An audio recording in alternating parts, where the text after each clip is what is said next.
Assalamualaikum warahmatullahi wabarakatuh. Innal hamdalillah nahmaduhu wa nasta'inuhu wa nastaghfiruh wa na'udzu billahi ta'ala min shururi anfusina wa min sayyiati a'malina. Man yahdihillahu fala mudilla lahu wa man yudlil fala hadiya lahu. Wa asyhadu an la ilaha illallah wahdahu la syarika lahu wa asyhadu anna Muhammadan abduhu wa rasuluh. Ya ayyuhalladzina amanu taqullaha haqqa tuqatih wa la tamutunna illa wa antum muslimun. Fa inna asdaqal hadithi kitabullah wa khairal hadi hadi Muhammadin sallallahu alaihi wasallam wa syarrul umuri muhdatsatuha wa kullu muhdatsatin bid'ah wa kullu bid'atin dhalalah wa kullu dhalalatin finnar. Ma'asyiral muslimin, ikhwani fillah wa akhwati rahimani wa rahimakumullah. Alhamdulillah, segala puji bagi Allah Azza wa Jalla yang memberikan kepada kita nikmat-nikmatnya yang tak terhingga.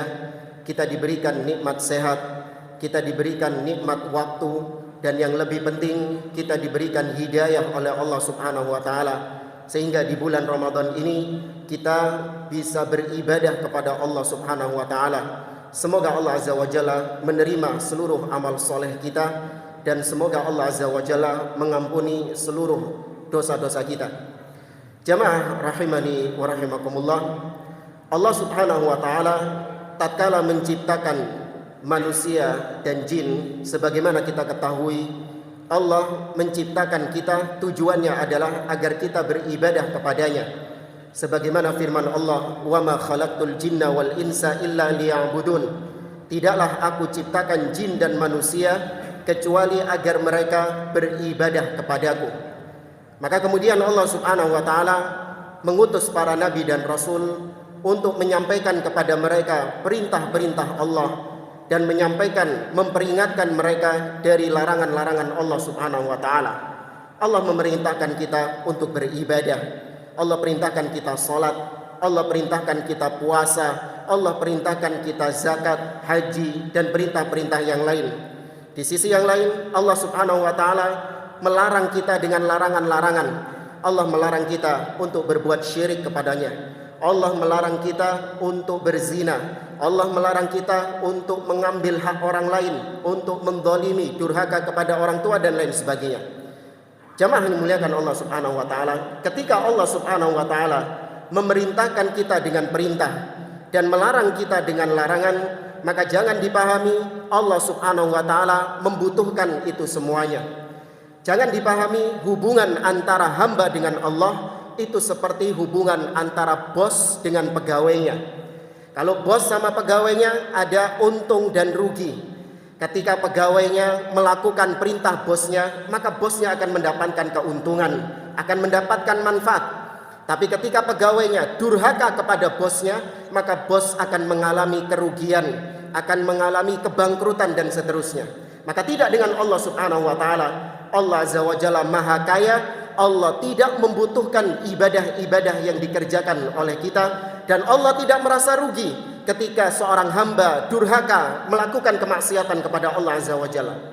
Allah berfirman misalnya tentang ibadah haji. Di dalam surah Ali Imran, Allah Subhanahu wa taala mengatakan, "Walillahi 'alan nasi hajjul bait man istata'a ilaihi sabila wa man kafara fa innallaha ghaniyyun 'anil 'alamin." Kata Allah Subhanahu wa taala, dan diwajibkan atas manusia untuk melaksanakan ibadah haji ke Baitullah bagi mereka yang mampu mengadakan perjalanan ke sana. Tapi kata Allah, barang siapa yang kufur alias enggan melaksanakan ibadah haji, juga bisa kita katakan barang siapa yang di bulan Ramadan ini gak mau puasa, barang siapa yang di bulan Ramadan ini tidak mau melaksanakan salat, tidak mau membaca Al-Quran, tidak mau berzikir kepada Allah, bersedekah, dan seterusnya, fa innallaha ghaniyyun 'anil 'alamin, maka sesungguhnya Allah itu maha kaya, Allah maha tidak butuh dengan seluruh alam semesta ini. Sebuah hadis yang diriwayatkan oleh Imam Muslim, sebuah hadis qudsi, kata Nabi SAW, Allah Subhanahu wa taala berfirman, "Ya ibadi, law anna awwalakum wa akhirakum wa insakum wa jinnakum kanu ala atqa qalbi rajulin wahidin minkum ma zada dzalika fi mulki syai'a. Kata Allah, wahai hamba-hambaku, apabila kalian semuanya mulai awal zaman sampai akhir zaman, baik itu manusianya ataupun jinnya, seandainya kalian semua seperti orang yang paling bertakwa di antara kalian, semua seperti Nabi Muhammad SAW, semuanya taat kepada Allah, semuanya beribadah kepada Allah Subhanahu wa taala dengan model ketaatan seperti Rasulullah SAW. Seandainya semua jin dan manusia sejak awal zaman sampai akhir zaman modelnya seperti itu, Allah mengatakan itu tidak akan menambah kekuasaanku barang sedikit pun. Gak ada dampaknya bagi Allah Subhanahu wa taala. Kemudian sebaliknya Allah mengatakan, walau anna awwalakum wa akhirakum wa insakum wa jinnakum kanu ala afjari qalbi rajulin wahidin minkum ma naqasa dzalika min mulki syai'a. Wahai hamba-hambaku, seandainya kalian semua mulai awal zaman sampai akhir zaman, baik manusianya ataupun jinnya, kalian itu seperti makhluk yang paling buruk, makhluk yang paling jelek di antara kalian. Semua modelnya seperti Fir'aun yang mengaku Tuhan. Tidak ada satupun makhluk yang sujud kepada Allah Subhanahu wa taala. Seandainya seperti itu, Allah mengatakan itu tidak akan mengurangi sedikit pun dari kekuasaanku. Allah Subhanahu wa taala tidak butuh dengan ibadah hamba. Allah enggak butuh kita datang ke Masjid Al-Ihsan ini. Allah enggak butuh dengan banyaknya musallin, dengan banyaknya orang-orang yang sholat di sini. Allah enggak butuh dengan banyaknya orang-orang yang berpuasa di bulan Ramadan ini. Semua tidak dibutuhkan Allah Subhanahu wa taala. Bahkan Allah Azza wa Jalla melanjutkan firman-Nya, ya ibadi, law anna awwalakum wa akhirakum wa insakum wa jinnakum qamu fi sa'idin fasa'aluni fa'a'taitu kulla insanin mas'alatah ma naqasa dzalika mimma 'indi illa kama yanqusul mikhyatu idza udkhilal bahr. Wahai hamba-hambaku, seandainya kalian semuanya mulai awal zaman sampai akhir zaman, baik manusianya ataupun jinnya, kalian semua berkumpul di satu tempat, kemudian kalian masing-masing berdoa kepadaku, meminta kepadaku dengan masing-masing doa kalian, dan aku kabulkan semua permintaan kalian, maka seandainya seperti itu, kata Allah Subhanahu wa taala, itu tidak akan mengurangi sedikit pun dari kekayaanku, melainkan seperti jarum yang dicelupkan di samudra yang luas kemudian diangkat kembali, akankah mengurangi volume air tersebut? Maka jemaah, kalau Allah Azza wa Jalla tidak butuh dengan ibadah kita, muncul pertanyaan dalam diri kita, kenapa kita masih beribadah kepada Allah? Kenapa kita dapati ada orang-orang yang dia untuk jalan, melangkahkan kakinya sudah susah, karena sudah umur, sudah usia, sudah tua renta, untuk berjalan susah. Namun ketika terdengar panggilan hayya 'alas shalah, dia paksakan kakinya untuk melangkahkan menuju rumah-rumah Allah Subhanahu wa taala. Padahal Allah enggak butuh dengan ibadahnya. Ada orang-orang yang sudah tua renta, untuk melihat saja sudah enggak jelas, matanya sudah rabun, tapi dia paksakan untuk membaca kalamullah. Dia paksakan untuk membaca firman Allah Subhanahu wa taala dengan susah payahnya, padahal Allah enggak butuh dengan bacaan Qur'annya. Demikian juga kita dapati ada orang-orang yang untuk makan sehari-hari susah, namun dia paksakan dirinya untuk memberi makan kepada orang lain yang lebih membutuhkan daripada dia, padahal Allah enggak butuh dengan sedekahnya. Kenapa semua itu? Allah mengatakan, innama hiya a'malukum uhsiha lakum thumma uwafikum iyyaha. Kata Allah, itu amalan-amalan kalian, kembalinya kepada kalian semuanya. Aku, kata Allah, hanya sekedar mencatat amalan kalian dan akan aku tampakkan kelak di hari kiamat. Faman wajada khaira falyahmadillah. Maka barang siapa yang mendapati catatan amalnya berisi kebaikan-kebaikan, semoga kita termasuk golongan ini, maka hendaklah dia memuji Allah, karena tidaklah dia bisa beribadah itu melainkan murni taufik, hidayah dari Allah Subhanahu wa taala. Kita bisa berpuasa, kita bisa sholat, kita bisa bersedekah, kita bisa khatam Al-Quran. Jangan menganggap itu karena jerih payah kita, karena kegigihan kita, karena semangat kita. Lah, semua taufik hidayah dari Allah Subhanahu wa taala. Maka Allah yang dipuji, bukan diri kita. Namun sebaliknya kata Allah, "Wa man wajada ghaira dzalik fala yalumanna illa nafsah." Tapi barang siapa di akhirat yang mendapati catatan amalnya berisi keburukan-keburukan, maka jangan dia mencela siapapun kecuali dirinya sendiri. Jangan dia mengatakan, "Oh, ini gara-gara teman saya ini. Oh, ini gara-gara tetangga saya ini. Ini gara-gara istri saya. Ini gara-gara pemimpin, gara-gara presiden, gara-gara penguasa." La, fala yalumanna illa nafsah. Yang dicela adalah dirinya sendiri, karena itu hasil dari perbuatannya. Ma'asyiral muslimin, jamaah rahimani wa rahimakumullah. Meskipun Allah Subhanahu wa taala itu tidak butuh dengan amalan-amalan hamba, maka jangan dianggap Allah itu tidak selektif dalam menerima amalan hambanya. Mentang-mentang gak butuh, berarti kita acak-acakan melaksanakan ibadah. Tidak. Allah Subhanahu wa ta'ala selektif dalam menerima amalan hamba. Tidak semua amalan hamba diterima oleh Allah Subhanahu wa ta'ala. Bahkan kalau kita lihat di dalam Al-Quran, Allah mengancam orang-orang yang salat dengan ancaman neraka. Fawailul lil musallin, neraka wail bagi orang-orang yang salat. Orang yang salat masih diancam neraka. Maka gak usah ditanya, yang gak salat bagaimana Ustaz? Jangan ditanya sudah.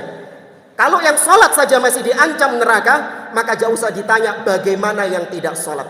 Alladzina hum an sholatihim sahun, yaitu mereka yang lalai dalam sholatnya, tidak memperhatikan kesempurnaan sholat. Sebagaimana kebanyakan di antara kita, yang penting sholat, yang penting puasa, yang penting baca Quran, yang penting zikir dan seterusnya. Tidak memperhatikan kesempurnaan dalam ibadah tersebut. Padahal jamaah rahimani wa rahimakumullah, melaksanakan ibadah dengan sempurna itu merupakan hal yang dituntut bagi seorang muslim. Karena ibadah yang dia kerjakan itu kembalinya kepada dirinya sendiri, dan itu yang akan kekal abadi di akhirat. Kita ini kebanyakan di antara kita, kalau urusan-urusan duniawi kita menuntut kesempurnaan. Namun kalau urusan-urusan akhirat, untuk urusan-urusan akhirat kita ala kadarnya, tidak kita cari kesempurnaan di situ. Mobil maunya yang paling bagus, yang paling mewah. Rumah maunya yang paling bagus. HP maunya yang paling canggih. Baju maunya yang paling sempurna, paling bagus, gak mau barang ecek-ecek. Tapi kalau untuk akhirat ala kadarnya, wis pokoknya sing penting sah. Yang penting sudah memenuhi syarat-syarat dan rukun-rukunnya, tidak diperhatikan kesempurnaan-kesempurnaannya. Benar kata Allah Subhanahu wa taala, bal tu'thirunal hayatad dunya wal akhiratu khairun wa abqa. Kalian lebih mementingkan perkara-perkara dunia, padahal akhirat itu lebih kekal dan lebih baik daripada dunia. Allah juga mengatakan, ma indakum yanfad wa ma indallahi baq. Apa yang ada pada kalian dari perkara-perkara duniawi itu akan sirna. Sedangkan apa yang kalian peruntukkan bagi Allah dari amalan-amalan kalian, itulah yang kekal abadi. Itulah yang menjadi harta kita sebenarnya. Sedangkan dunia yang kita tuntut kesempurnaan, semuanya akan kita tinggalkan, ma'asyiral muslimin. Maka jamaah, Allah Subhanahu wa ta'ala sangat selektif dalam menerima amalan seorang hamba. Bahkan Nabi SAW menyebutkan, kata Nabi SAW, wa innal abda la yusalli salata sittina sanah ma tuqbal minhu salah. Kata Nabi, ada seorang hamba yang dia mengerjakan salat selama 60 tahun lamanya, namun satu pun salatnya tidak ada yang diterima sama Allah Subhanahu wa ta'ala. Maka haruslah kita menyempurnakan syarat diterimanya amal ibadah, yaitu yang pertama adalah ikhlas karena Allah Subhanahu wa ta'ala. Kita murnikan semua ibadah kita hanya untuk Allah. Jangan sampai ada dalam ibadah kita terkontaminasi dengan kesyirikan kepada Allah Subhanahu wa ta'ala. Betul, sholatnya untuk Allah, baca Qur'annya untuk Allah, puasanya dia niatkan untuk Allah, sedekahnya dia niatkan untuk Allah. Namun ketika ditimpa musibah, ditimpa bencana, dia berdoa minta pertolongan kepada selain Allah Subhanahu wa ta'ala. datang ke kuburan-kuburan keramat, datang ke makam wali-wali, minta untuk disegerakan musibahnya, minta untuk diangkat musibahnya. Ini bentuk kesyirikan kepada Allah Subhanahu wa taala yang bisa membatalkan semua amal-amal ibadah kita. La in asyrakta la yahbatanna 'amaluk wa la takunanna minal khasirin. Apabila engkau berbuat syirik, maka hangus seluruh amal ibadahmu dan kau menjadi orang-orang yang merugi. Maka kita jaga keikhlasan, jangan sampai tercampur dengan syirik, jangan sampai tercampur dengan riya, jangan sampai tercampur dengan sum'ah dan perkara-perkara lain yang menodai keikhlasan kita. Kemudian yang kedua syaratnya adalah ittiba', mengikuti tuntunan Nabi SAW. Semua ibadah yang dikerjakan hendaklah kita melihat apakah ibadah tersebut diajarkan oleh Nabi SAW.